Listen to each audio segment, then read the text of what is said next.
Hi today we start with another topic constitution of India. ठीक है, तो ये हमारा नर्सिंग मैनेजमेंट और काफ़ी इंपॉर्टेंट टॉपिक है। Examination point of view constitution of India हमारे पास शॉर्ट नोट में भी आ जाता है और कभी एक्सप्लेनेशन में भी आ जाता है।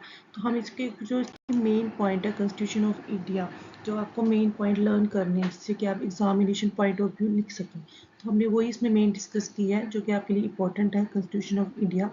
तो हमने किस तरह इसको लिखना है, किस तरह इसको समझना है, वो हम डिस्कस करेंगे।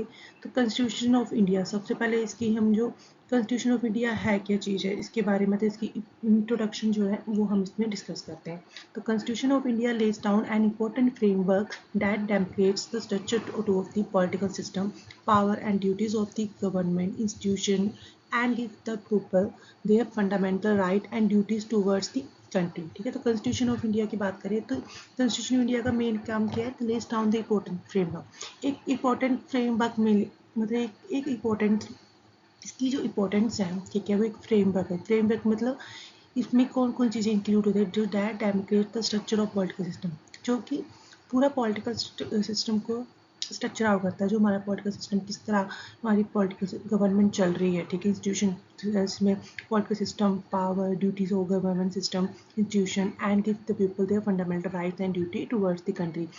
कॉन्स्टिट्यूशन ऑफ इंडिया मीन्स जो कंट्री को रन आउट करने के लिए, ठीक है, जो हमारी हर एक जो कंट्री है, हम यहाँ इंडिया की बात करें तो हमारी इंडिया का जो कॉन्स्टिट्यूशन है वो कैसे चलता है, फिर तो इंडिया के कॉन्स्टिट्यूशन में क्या चीज़ें इंक्लूड होती हैं, ठीक है, तो इसके फ्रेमवर्क में क्या क्या आता है। फ्रेमवर्क मीन्स डैट इंक्लूड, इसमें फ्रेमवर्क में क्या क्या आता है, पॉलिटिकल सिस्टम आता है, पावर्स आती हैं और ड्यूटीज़ आती है गवर्नमेंट इंस्टीट्यूशन की। ठीक है, और ये सब चीज़ें क्या करती हैं, हमारी पॉलिटिकल सिस्टम, पावर और ड्यूटीज़, ये हमारे जो फंडामेंटल लोगों की फंडामेंटल राइट्स और ड्यूटीज़ को टूवर्ड्स द कंट्री उनको बता फ्रेमवर्क करती है। ठीक है, तो कॉन्स्टिट्यूशन इंडिया मतलब हमारे ऐसे सिद्धांत है हमारी इंडिया के फ्रेमवर्क में, हमारे इंपॉर्टेंट्स क्या इंपॉर्टेंट्स हैं, हमारी कौन सी राइट्स हैं, कौन सी ड्यूटीज़ हैं, फंडामेंटल राइट हमारी कंट्री के टूवर्ड्स, ठीक है, टूवर्ड्स कंट्री के लिए हमारी क्या फंडामेंटल राइट्स है, ड्यूटीज़ है एक पीपल के, ठीक है, नॉर्मल ह्यूमन बीइंग के, एक पर्सन के।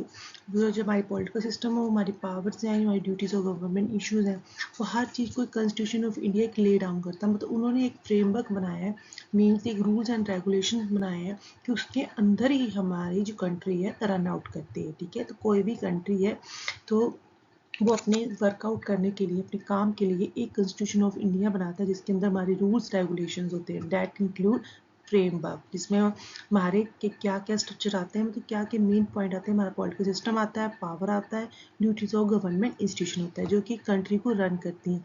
कंट्री को रन करने के लिए हर एक पीपल के उसकी फंडामेंटल राइट्स एंड ड्यूटीज़ हैं, जैसे हमारे फंडामेंटल राइट ड्यूटी मतलब हर पीपल की फंडामेंटल राइट्स एंड ड्यूटीज़ हैं towards the country, that is जो कॉन्स्टिट्यूशन ऑफ इंडिया बनाता है। ठीक है, the main aim of constitution, अब मेन एम क्या कॉन्स्टिट्यूशन का, is to protect the fundamental rights of people. ठीक है, लोगों के फंडामेंटल राइट्स को प्रोटेक्ट करना ही मेन कॉन्स्टिट्यूशन का एम है। ठीक है, सो इसके आगे हम ब्रीफ में पढ़ेंगे कि on 26 November 1949 the constitution was adopt by constitute assembly of India.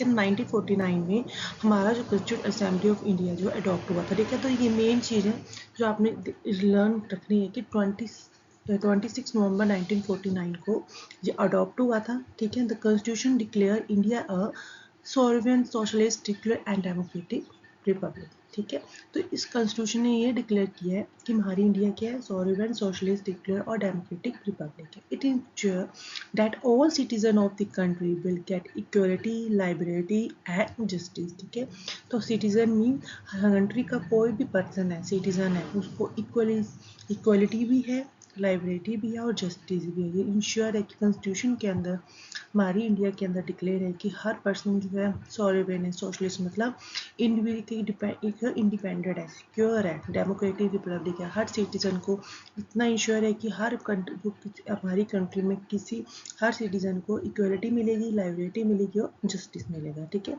तो ये हमने कॉन्स्टिट्यूशन ऑफ इंडिया की हमने इंट्रोडक्शन पढ़ी कि इसमें इन कॉन्स्टिट्यूशन इंडिया में क्या क्या इसके फ्रेमवर्क हैं, क्या क्या क्या है इसके फंडामेंटल राइट्स एंड ड्यूटी, और मेन एम हमने इस लाइन में इस पैराग्राफ में डिस्कस किया। स्टोरी बिहाइंड इट्स फॉर्मेशन, किस तरह ये हमारा जो कॉन्स्टिट्यूशन ऑफ इंडिया, इसकी स्टोरी किस तरह ये फॉर्मेशन हुआ। The constitute assembly was form in 1946, ठीक है, जो इसकी असेंबली है वो 1946 में फॉर्म हुई थी। And the constituted of the member provisional assemblies, in total there are 299 member, ठीक है, तो हमने ये याद रखना है 299 इसकी जो मेंबर्स हैं, ठीक है, total. The president of the assembly was doctor Rajendra Prasad, ठीक है, तो असेंबली की हमारे उस टाइम प्रेसिडेंट जो हमारे डॉक्टर राजेंद्र प्रसाद थे। To design the constitution drafting committee was formed. Dr. B.R. Ambedkar, who is regarded as the father of the Constitution of India, was the chairman of the drafting committee. ठीक है, तो ये चीज़ हमने याद रखनी है कि जो कॉन्स्टिट्यूशन डिज़ाइन हुआ था ड्राफ्टिंग कमेटी ने इसको फॉर्म किया था, ठीक है, तो उस टाइम पे डॉक्टर बी अम्बेडकर वो हमारे father of constitution of India माने जाते हैं, ठीक है। तो कॉन्स्टिट्यूशन की अगर हम बात करें कि हमारी कॉन्स्टिट्यूशन की father of constitution of India के फादर कौन थे, तो हम यहाँ बता सकते हैं doctor B R Ambedkar, who is regarded as the father of constitution of India, was is chairman of the drafting committee, ठीक है। तो कॉन्स्टिट्यूशन किसने डिज़ाइन किया था, ड्राफ्टिंग कमेटी के द्वारा डिज़ाइन हुआ था, और ड्राफ्टिंग कमेटी के जो चेयरमैन थे वो डॉक्टर बी आर अम्बेडकर थे, और doctor B R Ambedkar also father of the constitution of India, ठीक है। तो ये इसकी स्टोरी है, किस तरह फॉर्मेशन हुआ, जो आपको मेन हमने याद रखना है। नेक्स्ट है इसका components of the Indian constitution, ठीक है, ये क्या क्या कंपोनेंट्स हैं इंडियन कॉन्स्टिट्यूशन के, किस चीज़ों को मिला के एक हमारा इंडियन कॉन्स्टिट्यूशन बनता है। The Indian constitution is the largest in the world, ठीक है, and longest in the world, ठीक है। तो इंडियन कॉन्स्टिट्यूशन की बात करें तो वो लॉन्गेस्ट है वर्ल्ड में, ठीक है। वर्ल्ड जितने भी कॉन्स्टिट्यूशन बने हैं तो इंडिया का कॉन्स्टिट्यूशन सबसे लंबा है, ठीक है, लॉन्गेस्ट टाइम पीरियड का है। It consist of premier preamble and 470 articles which are categorized into 25 parts, ठीक है। इसके preamble से बना है 475 से 470 इसके articles हैं, उन सबको मिला के जिसके जो है 25 parts हैं, जिससे जो कि components है इंडियन कॉन्स्टिट्यूशन के। The preamble. The preamble is the heart of the Constitution. The preamble promotes justice, liberty, and equality for every individual. It wants to maintain the unity and integrity of the country. तो preamble जो है heart of the institution है, ठीक है। और preamble क्या promote करता है, justice, liberty, equality for every individual. It wants to maintain the unity and integrity of the country. So, according to preamble, every citizen must promote harmony and the spirit of common brotherhood. Most importantly, it states the country is democratic, which means the citizen have the right to choose the member of the government. So, first जो component है preamble से जो बना है, तो preamble ही इसका main part है constitution का, हार्ट ऑफ द कॉन्स्टिट्यूशन इसको हमने बोला गया है। और प्रियम्बल क्या प्रमोट करता है, justice, liberty, equality for every individual.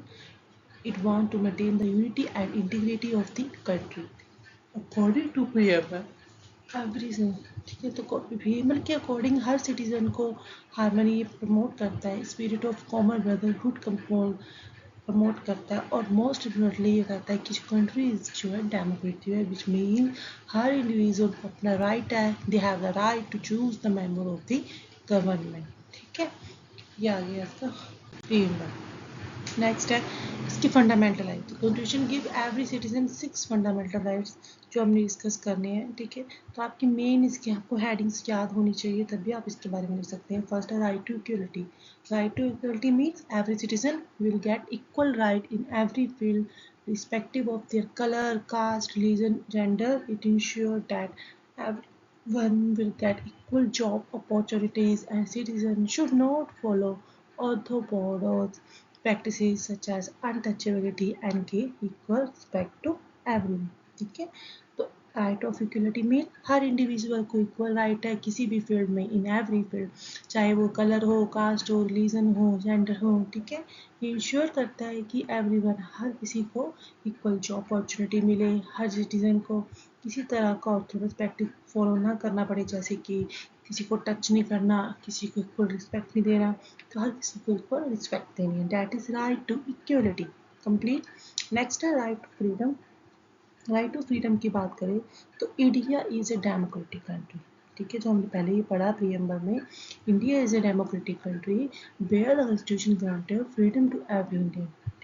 तो बहुत सारी सेवरल राइट्स हैं आर गिवन सच एज, जो राइट ऑफ फ्रीडम के अंदर आते हैं, जैसे freedom of speech, freedom of expression, freedom to reside in any part of the country, freedom to of association, freedom of speech, freedom of expression, freedom of reside in every part of the country, freedom of association, freedom of assembly without arm, freedom to practice any profession. ठीक है, तो ये हमारी freedoms हैं, rights हैं, right of freedom.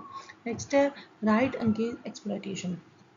ठीक है, तो एंगेज्ड इसके लिए हम खड़े हो सकते हैं, क्या राइट है हमारे, the right for B child labour. ठीक है, तो चाइल्ड लेबर के लिए भी राइट जो है बना किया गया कि चाइल्ड लेबर के विरुद्ध है right, the end the human trafficking and state that forcing children to work under the age of 14 in factories, mines or under any hardships condition is strictly not allowed। ठीक है, तो under ये 14 as के अंदर जो लोग बच्चों से फोर्स करते हैं बच्चों को काम करने के लिए, तो उसके बताया यहाँ पे स्टैट इज चाइल्ड लेबर। ठीक है, जब अंडर द एज ऑफ 14 आप किसी भी बच्चे को अगर फोर्सफुली हम काम करवा रहे हैं तो वो चाइल्ड लेबर में इंक्लूड होता है। ठीक है, तो ये अलाउड नहीं है।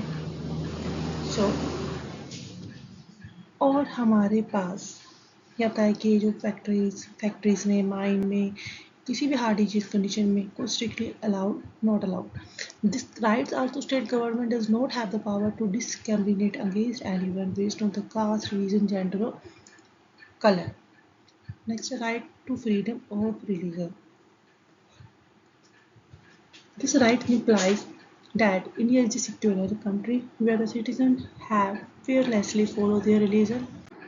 नेक्स्ट है हमारे पास कल्चर एंड एजुकेशनल राइट। तो कल्चर एंड एजुकेशनल राइट की बात करें, और religions, culture and linguistic minorities have the right to preserve their heritage and culture. The state has no official religion, the government does not have the right to discriminate against any educational institution just because the minority group is operating in। So her religion को, हर culture को right है कि वो अपने culture को, linguistic minorities को right है कि वो प्रिजर्व कर सकता है अपने हेरिटेज और कल्चर को।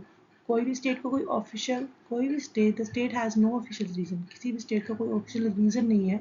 हर गवर्नमेंट को राइट नहीं है कि वो किसी को डिस्क्रिमिनेट कर सके किसी भी एजुकेशन इंस्टीट्यूशन में because of their minority group. ठीक है, तो हर पर्सन को, हर रिलीजन को राइट है अपने कल्चर को प्रिजर्व करने के लिए, एजुकेशनल राइट के लिए, उसको इंस्टीट्यूशन के लिए राइट्स हैं। Right to constitutional remedies, the rights ensure that the government can not violate anyone rights. ठीक है, तो हमें ये राइट इंश्योर करने के कभी कि गवर्नमेंट किसी की भी राइट्स को वायलेट ना करे। If citizen feel that their right is taken away then they can go to the court and demand justice. अगर किसी सिटीजन को फील होता है कि उसकी डिमांड से लिए जा रही है तो वो कोर्ट जाके अपनी डिमांड के लिए, अपनी राइट के लिए जस्टिस का डिमांड कर सकता है। These are the rights. Next है constitution. The constitution of India embraces the principle of equality, liberty and fraternity. Constitution India किसी का बेसिस है, इसका मेन प्रिंसिपल्स है equality, liberty and fraternity. It tells the Indian to spread harmony and respect everyone. The government must provide equal opportunity to everyone and make sure that everyone get justice। ठीक है, तो ये इसका सारा conclusion है constitution of India के main principal है equality, liberty and fraternity. और ये हमें बताता है कि हर इंडियंस को अपनी हार्मनी स्प्रेड करनी है और रिस्पेक्ट करना है एवरी सिटीजन को। और government must also have to equal opportunity to everyone, make sure that everyone get justice. ठीक है, तो एग्जामिनेशन पॉइंट ऑफ व्यू पे हमने इसको डिस्कस किया है इंस्टीट्यूशन ऑफ इंडिया। और डिटेल में तो अगर आपने पढ़ना है तो बुक्स यानी और भी चार्जेस को डिटेल में अनदर बुक में पढ़ सकते हैं, पर examination of point of view 5 marks to 10 marks is sufficient आपके लिए। और आपको अगर ये मेन हेडिंग्स और मेन पॉइंट रहेगा तो आप इसको एग्जामिनेशन में इसको अटैम्प्ट कर सकते हो। और मैक्सिमम टाइम जो है ये क्वेश्चन जो है एग्जाम में रिपीट होता ही है। Okay, thank you so much for watching this.